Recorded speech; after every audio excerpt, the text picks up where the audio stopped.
결국 삼성전자가 나서지 않는 한 3,000원을 뚫기는 어렵다. 하지만 그 속에서 동생들이 마음껏 기량을 펼칠 가능성은 있다.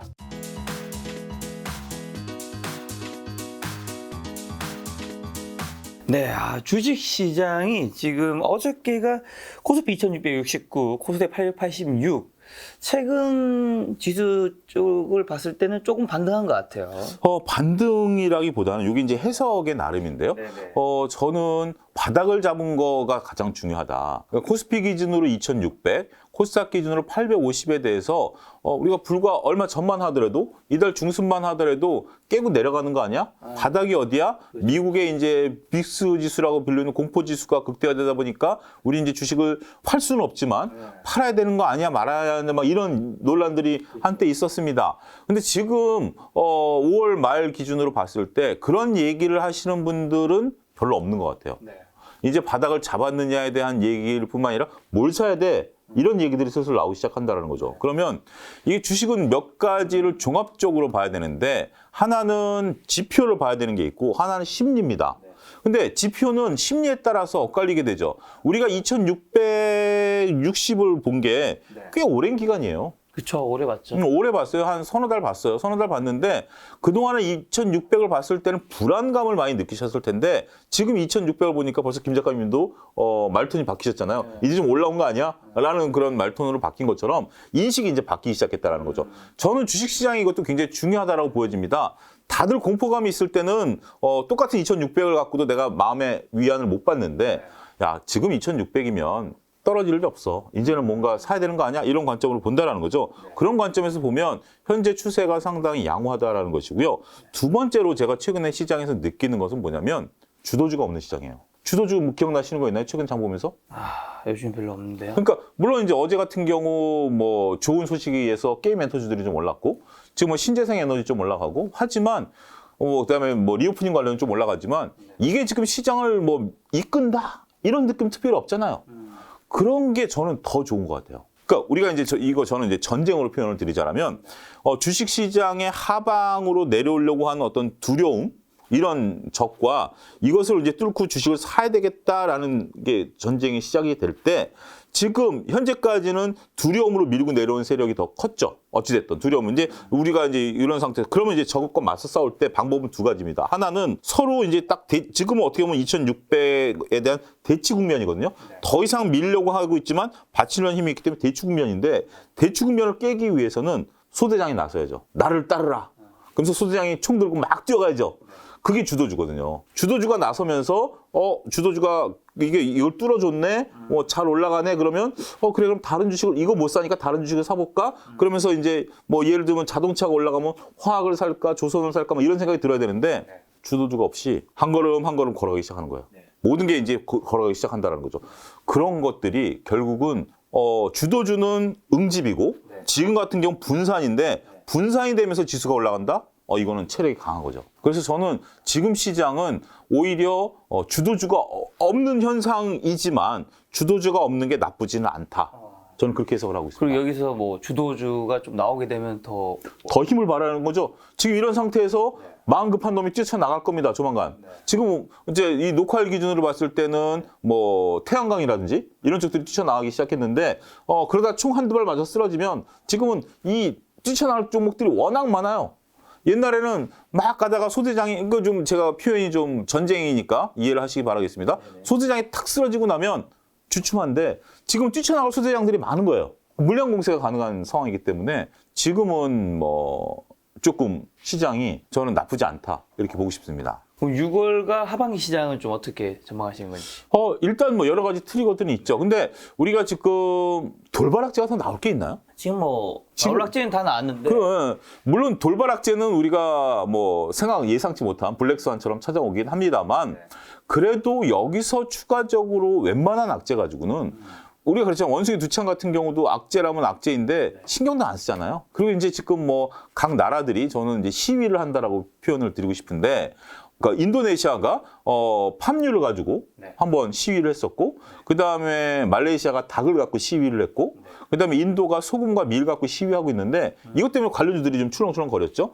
그렇지만 지금 그런 거 다 악재를 딛고 올라가는 시장이기 때문에 저는 하반기 시장은 좀 좋을 수 있다. 네. 근데 좋을 수 있는 거와 3천을 넘어서는 건 좀 별개다. 그래서 최악의 국면은 좀 넘어간 것이고 그 다음에 여기서 3천까지 선에서의 어떤 싸움, 그 중심에는 삼성전자가 있을 것으로 보여지고요.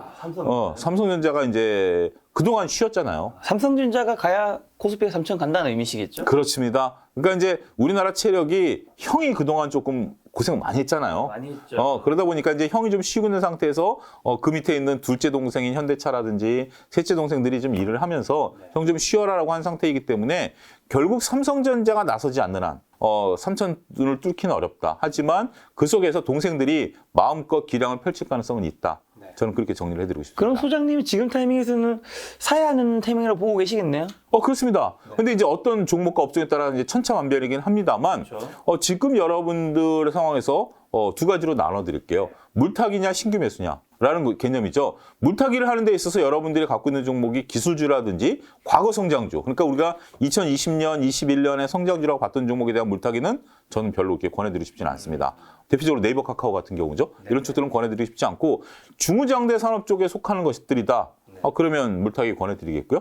그 다음에 신규 매수가 가능하다라고 한다면 지금 여러분들이 조급한 마음만 조금 갖지 마시고 오늘 이게 올라간 이걸 따라서 해야 된다가 아니라 추후 여러분들이 이제 그림을 그리는 거죠. 이제 어제 이제 수소법이 통과가 됐어요. 수소법이 통과됐는데 수소 관련주들이 많이 오른 게 제가 볼 때는 7%나 5% 올랐는데 저는 깜짝 놀랐어요. 투자자들이 많이 현명해지셨구나. 옛날 같이 이렇게 법이 통과되고 물론 이제 수소법이 통과된다는 얘기가 오래전부터 있긴 했습니다만 갑자기 뭔가 이런 게 통과가 되면 관련주들 특히 작은 기업들이 막 난리가 나고 특히 어제 같은 경우 칸 영화제에서 굉장히 좋은 소식이 들렸잖아요. 그러면 CJ ENM 같은 경우 두 편의 영화를 다 가지고 있기 때문에 관련주들이 막 급등할 텐데 적당한 수준에서 멈췄거든요. 그러면 이런 거죠.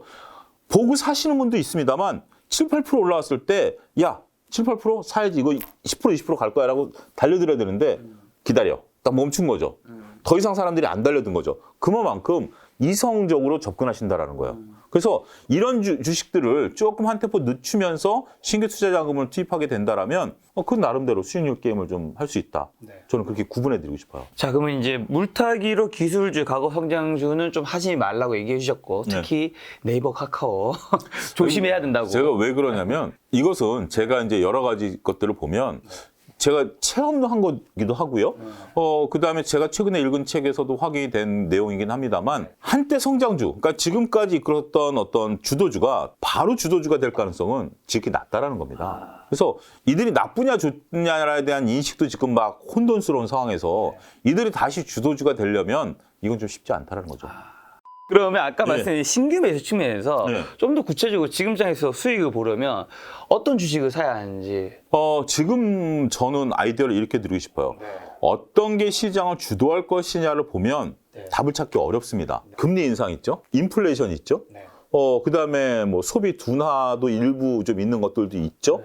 이런 부분들을 보면 뭔가 여기서 수혜를 받을 종목을 찾기는 어렵다. 그 대신 이런 거와 상관없이 우리의 먹거리, 이 먹거리라는 것은 주식에서 이익입니다. 이익, 산업의 변화, 이런 것들을 좀 길게 보고 투자하십사. 제가 지난달에도 출연해서 말씀드렸던 거와 일맥상통한데 이런 것들은 2차 전지일 수도 있고요. 반도체 부품일 수도 있고요. 우주항공 테마일 수도 있고요. 지금 수소와 관련된 내용일 수도 있고요. 이거는 우리가 인플레이션이 아무리 지속이 되든 아무리 경기가 뭐 금리 인상을 한들 이 시대는 열리는 거죠.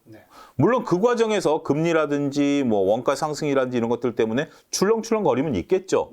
하지만 여러분들 전기차 시대가 안 열리나요? 열리죠. 수소 시대가 안 열리나요? 열리죠. 이런 것들을 본다라면 그런 것들이 조금 아까 얘기한 거에 일맥상통 좀 싸졌을 때 그러니까 플러스가 날 때 사고 싶은 게 인지상정이에요. 그때 흥분하게 되고 빨간불에 흥분하게 되고 우리가 그 스페인의 투우처럼 빨간색에 흥분하는 게 본능이에요. 하지만 그때 잠깐 멈추고 파란불일 때 다들 두려워할 때 조금씩 모아가는 전략. 저는 그걸 적극적으로 추천드리고 싶습니다.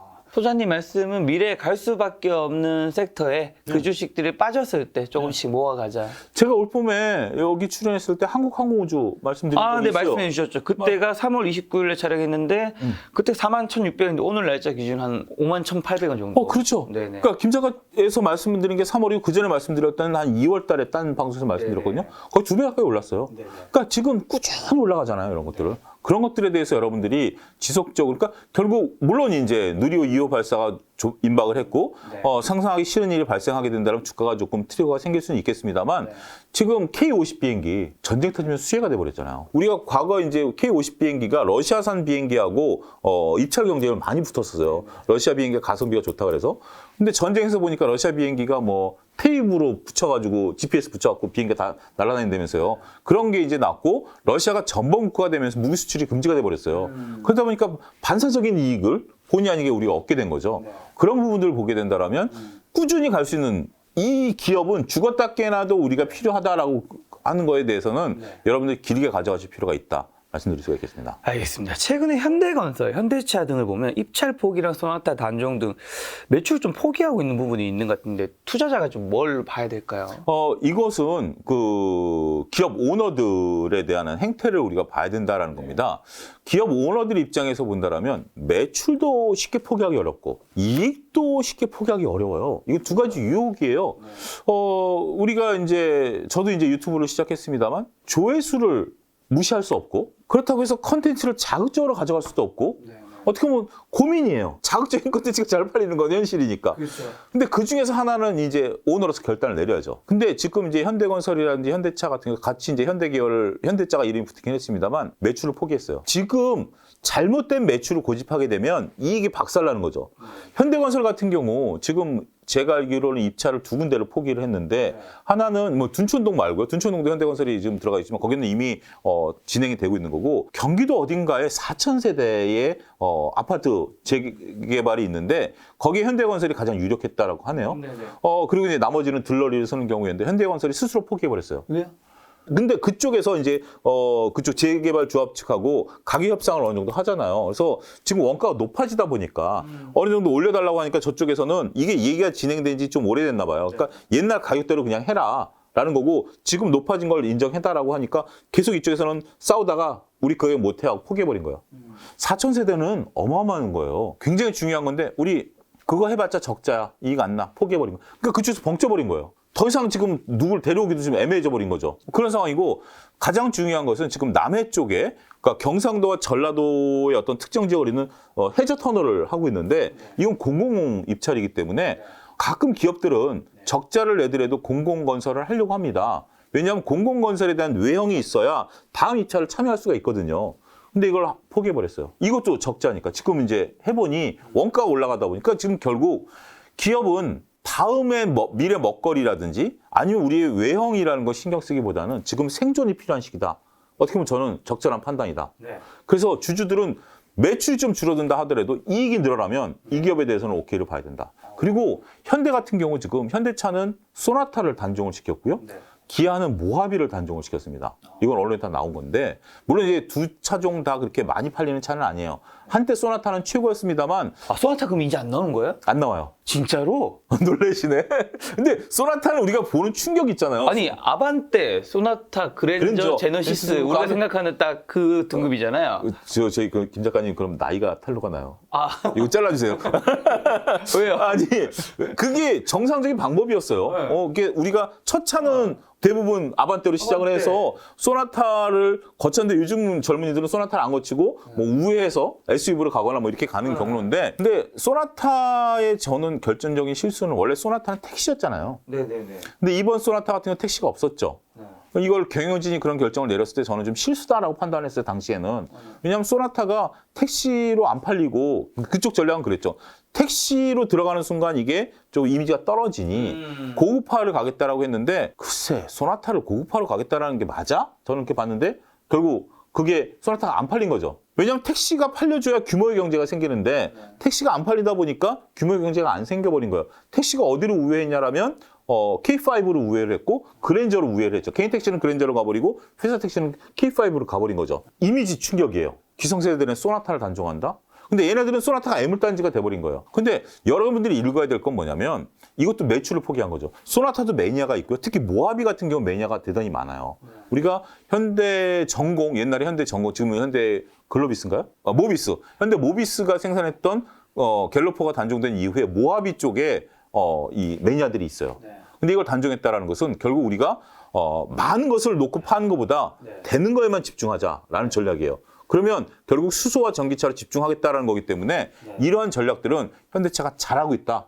박수를 쳐줘야죠. 그러면서 여러분들이 읽어내야 될 게 뭐냐면 자동차 부품주 중에 엔진과 관련된 부품사들의 여러분들이 부품주들 아직까지 갖고 계시다면 희망을 버리셔야 됩니다. 이걸 빨리 전장으로 빠르게 전환이 돼야 되는데 모 애널리스트가 분석한 거 제가 얼마 전에 읽은 리포트를 보면 자동차 부품 중에 최소 3분의 1은 사라질 것이다. 그것도 그분이 좀 말을 아끼신 것 같아요. 제가 볼 땐 절반 이상은 사라질 것 같아요. 왜냐하면 전기차로 갈수록 일단 엔진이 없어지고 뭐 단순해져 버리는 거잖아요. 그러면 많은 부품사들이 없어진다라는 것에 대한 것들도 인식하셔야 될 것 같습니다. 현대차에서 중형차는 이제 그럼 뭐가 되는 거예요? 아이오닉으로 가는 거죠. 그러니까 전기차 모델들이 이제 쏟아져 나올 겁니다. 그러니까 기존에, 그러니까 현대 같은 경우 이것도 논란이 좀 되긴 했어요. 좀 성급하다라는 것도 있는데, 엔진 사업부를 해체해버렸잖아요. 엔진 사업부를 해체하면서 그 인력들을 다른 데로 다 전환 배치가 지금 끝난 걸로 알고 있는데, 지금 일본을 필두로 해서 다른 나라에서 얘기가 나오는 게, 과연 엔진이 없어질까? 2차 전지에 들어가는 히토류가 석유보다 빨리 소진되는 거 아니야? 그런 얘기들이 지금 나오고 있어요. 석유, 석탄보다 히토류가 먼저 없어질 거예요. 물론 이제 대체 찾긴 하겠죠. 그러다 보니까 물론 이제 이런 전략들은 그렇죠. 일본 같은 경우 전기차 시대가 이렇게 확 열릴 거라고 생각을 안 하고 그쪽은 하이브리드 전략을 세웠어요. 그래서 지금 일본의 전기차 여러분들 기억나는 거 있나요? 별로 없어요. 하이브리드로 갔기 때문에. 근데 그러다 최근에 일본도 전략을 수정했어요. 야, 하이브리드로 해보니 이 시장은 한정이 있고 전기차로 된다. 그래서 지금 전기차로 바꿨어요. 그러면 이제 일본 전기차들이 쏟아져 들어올 겁니다. 지금은 어떻게 보면 일본의 차를 좋아하시는 분들 입장에서 전기차가 없기 때문에 일본 차를 못 샀는데 지금 들어오는 게 저거잖아요. 도요타의 컨셉카, 그 3천만 원대 스포츠카, 우리나라 지금 그게 우리나라에 100대 배정됐는데 120대가 이미 계획 풀로 찼답니다. 3천만 원대 스포츠카, 전기차 엄청난 거죠. 그렇게 이제 밀고 들어오는 거죠. 이 시장에서 이제 현대기아가 과연 어떤 노력을 할 것인가에서 보면 현대기아가 저는 집중을 잘했다. 선택과 집중을 잘했다. 돈 안 되는 거 잘라내고 우리 여기 올인해가지고 결국 일본 차가 밀려 들어올 거고 중국 전기차 밀려 들어올 텐데 여기서 수성을 하자. 저는 이 전략은 일단 판단이 좋다. 그렇게 보고 싶습니다. 네.